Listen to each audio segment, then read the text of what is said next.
That's it. Yeah. Right, so welcome back, and today we're going to talk about electricity and the nervous system. So it's the most obvious system in the body that's electrical in nature, and we really could talk about it for hours rather than a few minutes, but I'm just going to draw your attention to a few little bits and pieces that are interesting, and then we'll go into our exercises to address the electrical charge in the nervous system. So first of all, the nerves are really good electrical conductors. We spoke about how electricity can jump between items, static charge carried on items, and one of those examples was lightning. So if you're struck by lightning and it passes through your body, it goes through your nervous system because it's the line of least resistance. It's the system that is best able to carry that charge. And that is why an electrical burn from a lightning strike is devastating, because it's through the inside of your body, not on the outside. So it's more difficult to treat. We also have specialized cells in our nervous system that allow the charge to jump, to speed up the rate of conduction along the nerves. So that's a really interesting fact, that we have smaller nerve fibers that conduct quite slowly, and we have larger nerve fibers that have their own covering cells that allow that charge to hopscotch down the nerve, and that speeds up the conduction to the end point. There's lots of really interesting facts about the nervous system and electricity, so I'm trying to keep to the speed of transfer, the fact that in order to do something, we need to have a lot of signals passing through our nervous system.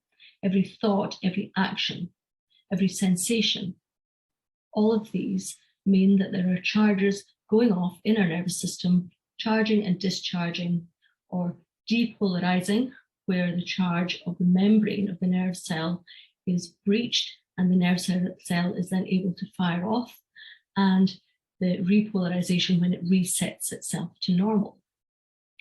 And we have kind of two sides, or balancing sides, to our nervous system. We have stimuluses or signals that excite the nerves. If you imagine that my elbow is a nerve cell and that my fingers are nerves that come up and join on. So this one might be an exciting stimulus. And then this one might also be an exciting stimulus. And if the next one along is also an exciting stimulus, then that nerve fires off. But to balance that, we have inhibitory signals in our nervous system. And this is a very basic introduction to the topic. It's not really for the anatomists in the group, because they know a great deal more about this. But if we go back to my elbow being the nerve cell, if this is an excitatory or an exciting or a setting off input, if the next door neighbor has an inhibitory effect or a damping down effect, the next one is exciting and the next one is inhibiting, then that nerve doesn't fire off. It's still in its quiet state. It may be sufficient if that last finger of mine is also exciting to create a response and to create movement along the nerve itself. So whether the electrical state of the nerve is excited enough to carry that signal or not depends on the excitation or the inhibition of the nerve cell body. Okay, so let's think now about how that affects our response. Our autonomic nervous system is another system of checks and balances. And we have an important nerve called the vagus nerve. It's the 10th of the cranial nerves. It comes from the root of the brain, or the medulla part of the brain, just before it joins the spinal cord. And it's called the wanderer because it wanders around lots of systems in our body, our heart, around our chest cavity, into our abdominal cavity, affects the digestive system and heart rate. And it has two parts. Everybody's talking about the vagus nerve nowadays, but there's a gentleman called Stephen Porges who speaks about the polyvagal theory. And the polyvagal theory tells us that we have a really old part of the vagus, which is the back part. And that old part doesn't actually calm us down, it switches us off. So in the face of danger or threat, it immobilizes us. So this is the freeze response of the autonomic nervous system. To balance that, we have the sympathetic side of the nervous system, which works with adrenaline, which works with the flight or fight side of that response. And they don't balance each other. They occurred throughout evolution, the time when we needed to be able to be still and to hide because the animal that may have eaten us had more chance against us. And then over time, we have evolved into a different type of response when we could perhaps run away or fight and win the fight. There's no point in fighting if you can't win. So the sympathetic nervous system mobilizes us. It mobilizes us into action, and these are all based on actions which will save us, and they're deeply unconscious. We don't think about them. The next level of evolution, and we have the fawn response, and it's not talked about as much as the flight and fight and freeze parts of the autonomic nervous system. But the fawn response is where we try to remain part of the tribe or our community. So if something is stressing us and we don't feel comfortable with that stress, our behavior may subconsciously lead us to being particularly nice, to be trying to be helpful even when we don't feel like being helpful. And this, in the modern age, it's an inappropriate behavioral response, and it's a stress response. In the modern age, we have the new term FOMO, fear of missing out. And that fear of missing out means that people's nervous systems get stressed about things that they could choose to do or not to do. They could take part in and they may not take part in, and the choice becomes a big stress in itself because everybody else is doing it and we might miss out. So that's part of a fawn response, befriending the person that might be able to get us in to that concert or to that event, because we want to ingratiate ourselves with them in order to get the feeling of acceptance in ourselves. And now we come to the front part of the vagus nerve. And this is the normal social engagement, where our nervous system is calm, we are comfortable within a group of people, we are happy to state our opinions or to withhold our opinions. We're happy to sing if we feel like singing and to dance if we feel like dancing. We're happy to chat. And we are just carrying on with our normal life in an unstressed state. We're just having a message there that you're losing my voice now and again. The recording will be complete, so you can have a rewatch later if that's easier. So the social engagement system is when our nervous system feels that our environment is appropriate, it's safe, we feel calm, we feel connected, and that's the front or the more evolved part of the vagus nerve. So let's now see if there are some ways that we can connect with that calming, connecting, soothing part of our nervous system. And there are some very easy ways to do this. So we can do some deep breathing, particularly using our diaphragm. And we can calm our nervous system as a whole by creating more inhibition. Remember, we had the excitation and the inhibition. I think I did it with my hands the other way around before, but it doesn't matter. So instead of stirring things up, which the sympathetic nervous system does, the parasympathetic nervous system, which operates to a great extent through the vagus, calms things down. So I'd like you just to put your hands on your tummy, quite low down, and then to imagine that you're drawing the breath in as if you were drawing it into a vase. So drawing down through the throat, through the chest, through the diaphragm, and then widening into the stomach. And as that breath widens in the abdomen, the tummy muscles need to relax to give you more space. And then as you breathe out, allowing that vase just to sort of shrink, imagining closing a bellows very, very gently. And then that air moving up through the big airways and out through your mouth or nose. Something as simple as breathing can have a profound effect on our sense of calm. We're going to do that a few times, and we're going to breathe in through our mouths, and we're going to count. And we're going to count more on the way in and more on the way out, or you can make squares as you count. So the way I'm going to do it with you is with that square. We're going to breathe in, pause, breathe out, pause, breathe in again. And you can do it in your own time. But I find that the quietness and the stillness and the pause is as important as the breath itself. So once again, imagining now the bellows opening as you breathe in. And I'm going to be working down in the lower abdomen. So the breath coming in through the nose, down through the major airways, and then opening like a bellows as your tummy comes forwards as you breathe in. Pause, hold, 2, 3, 4, and then relaxing the tummy, letting the breath almost fall out of the mouth.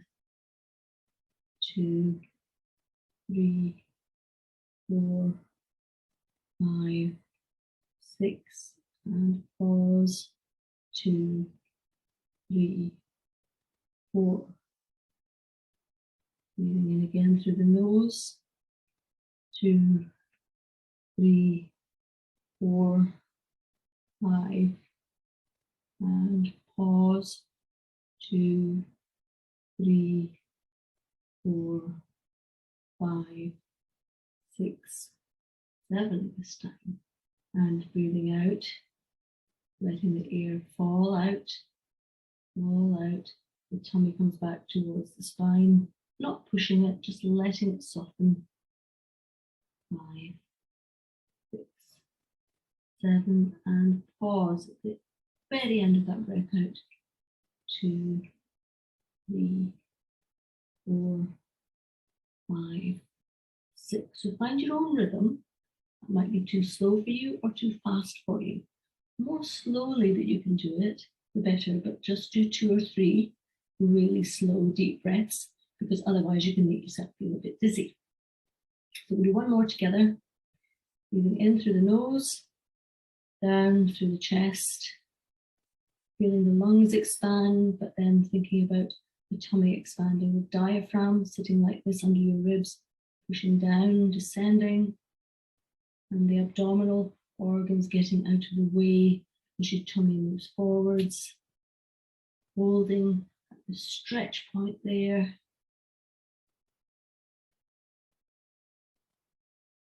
And then letting it go, nice and gently and softly, letting the air fall out of your mouths, all the way out, all the way out. The diaphragm now rising back up to the lower lungs, the lungs emptying, emptying, emptying, and hold at the very end of that emptying. So you get the best gas exchange, and just breathing away. We don't always completely fill or completely empty our lungs. And because the biggest part of the lungs is low down, then if we take a really deep breath and we use our diaphragm, then we use the biggest part of the lung rather than the little part at the top. We call the apex, and there's not nearly as much gas exchange happens there. But when we're nervous or stressed, we tend to breathe up here, to breathe more quickly and not to empty all of the air out of our lungs.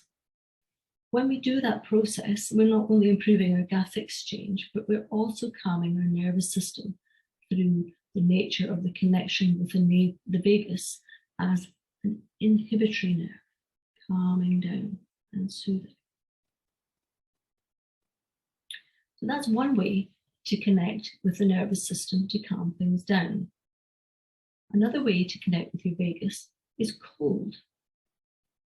A cold shower or cold water indicating to your body and your unconscious nervous system the need to slow down. And so turning the shower to cold and standing under it for a few seconds or a few minutes will help you. You'll probably find at first that you go, you take a big breath and perhaps hold it. So similar to what we've been doing. And then when you do let it go, there's a tendency to relax with it.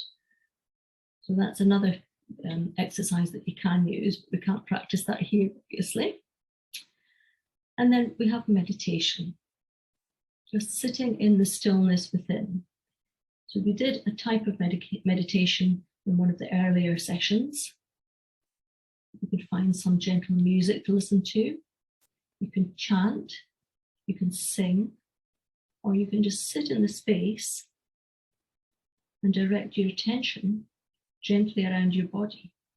And every time you think about a different area in your body, you're setting off electrical signals in the corresponding areas, the sensory nerves, the areas that listen to the input from the body as it comes back into the sensory area of the brain. So we're always, whenever we're thinking or doing, we're always using bioelectricity, creating movement along the nerves of our body.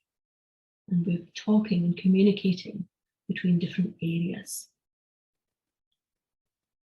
So the final technique that I'd like to speak to you about today is another fairly quick one.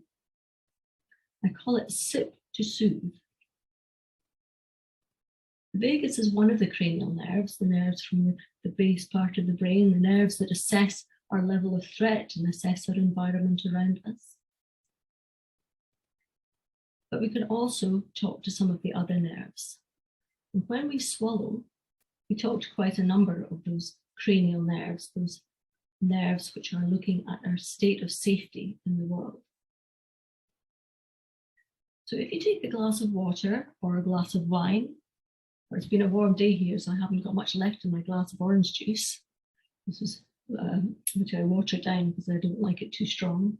But if you take a drink into your mouth and you stop and savor it, rather than swallowing immediately, let's engage with our brain. Let's engage with the flavor, the sensation, the taste. And then when you swallow it down and don't immediately go about your business. Swallow it down and pause. And you should immediately feel a change in your level of arousal or alertness. So sip, savor, ingest, and pause. Sip to soothe. I hope you enjoyed today's session. Go and have a little practice with that. You can do it with whatever you enjoy, because part of our experience of life is the flavor and the texture of our foods. And too many times we look at food as to how healthy it is, how good for us, rather than just enjoying it. I give you permission to enjoy whatever drink that you would like to drink, as long as you don't have too much.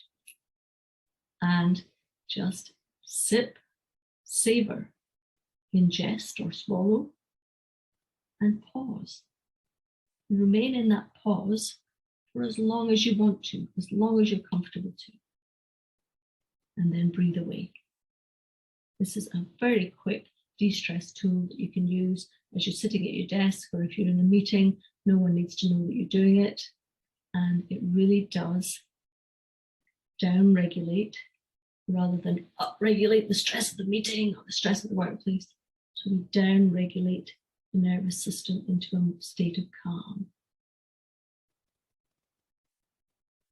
Always remember to smile whenever you finish your exercises. And thank you for joining me today. We are going to, in the next session, we're going to talk about the connective tissue and the bioelectricity and how it affects our fascia, or the covering tissue that connects all of our organs and systems.